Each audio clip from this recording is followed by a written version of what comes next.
After the release of Resident Evil 8 and the success of Resident Evil 4 Remake, both of which were fantastic. This time, fans are waiting for the next version of Resident Evil 9. The story that started with the Ethan Winters family in the Baker's house and continued with Resident Evil Village. Due to the great reception of Resident Evil 8, Resident Evil 9 can continue the same path. However, there are a few things that we fans would like to see in Resident Evil 9. For example, possible changes to the story, the return of old characters and changes in the horror and survival formula by Capcom. In this video, we mentioned 10 of these things that we would like to have in Resident Evil 9. So don't forget to like the video and stay with me until the end of the video. Number 1. Completing the trilogy of Winters family stories. Resident Evil 7 marked a new beginning for the Resident Evil series with a new story and atmosphere. From the change of the main characters to the change of the camera angle to the first person, as well as the approach to more fear and completely different storytelling than the previous episodes of Resident Evil, all these created new grounds. And Resident Evil Village expanded and continued them well. In Village, we understood well the story connections and backstories of the characters in these two games. And we also learned about the secrets of Mold, Ethan's powers and Miranda's mother's motivations. It is true that Ethan Winters was killed at the end of Resident Evil Village, and we got control of Ethan Winters' daughter Rose in the Shadow of Rose DLC. But Resident Evil 9 can be an answer to the unanswered questions of the previous versions, for example, the roots of the generator. The story of BSAA and Chris Redfield as well as the fate of Mia and Rose Winters can be answered. Even some rumors from Resident Evil 9 confirm this. Number 2. The return of popular and classic characters. The only character from the classic series in Resident Evil 7 and 8 was Chris Redfield. In the first game, his presence was only for a few minutes, but in Resident Evil Village, his role became much more colorful, and even at the end of the game, you could move the game forward instead of him.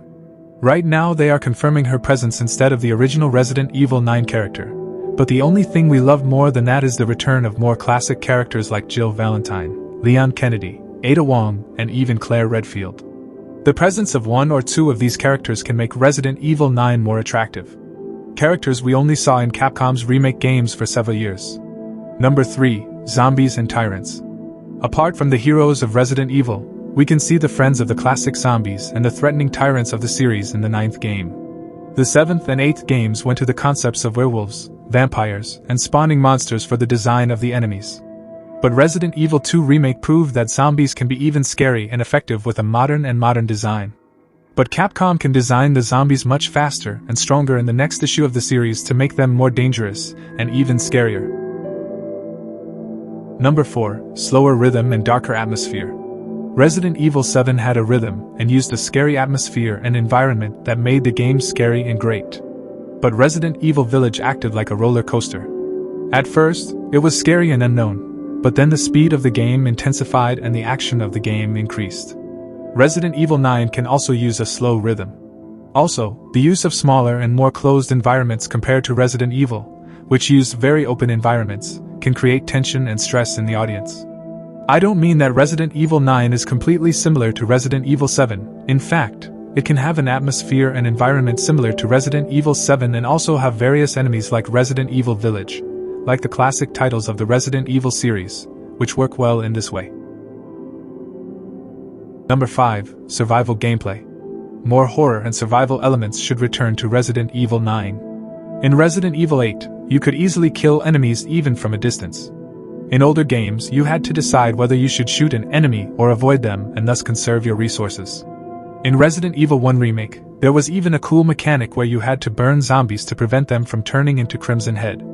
Of course, fuel was limited and you had to be careful which body you should burn. These elements were great in their time, and their only drawback was that they made the game a little boring. But come back with a modern design like Resident Evil 2 Remake, and be great without being boring. Number 6. Inventory management. Inventory management has always been one of the main, important, and symbolic parts of Resident Evil. You had to always decide what resources to take with you, what items to take and leave, and what to prioritize to collect, and this added to your experience of fear and survival. Resident Evil 7 did this well, but Capcom was tempted again in Resident Evil 8 and gave the players large inventories that allowed them to carry all kinds of ammunition, weapons, healing drugs, as well as mines and explosive grenades, which was a concern and it did not give you a relationship with the inventory. It can be said that Capcom put this type of inventory in Resident Evil Village due to more action and a bigger game environment, but the inventory system was even bigger than Resident Evil 4, even though Resident Evil 4 was more action-packed. I hope that Capcom will limit the inventory system in Resident Evil 9 or at least make it smaller so that such players can be challenged more and more. Fear and survival will be added to the game and also force the players to make hard choices. Number 7. Harder puzzles. Moving the statues in Lady D's castle or shooting the bells weren't the hard puzzles we've come to expect from Resident Evil. Even Resident Evil 7, which was a complete horror and survival experience, performed a little poorly in this section, except for the Lucas trap room, which had interesting puzzles. But Resident Evil 2 Remake proved that even more difficult puzzles can give more depth to fear and survival. What was missing in Resident Evil 3 Remake was really felt. Exactly one of the reasons for the big failures of Resident Evil 3 Remake was the removal of difficult puzzles from the game, and replacing them with very simple and childish puzzles.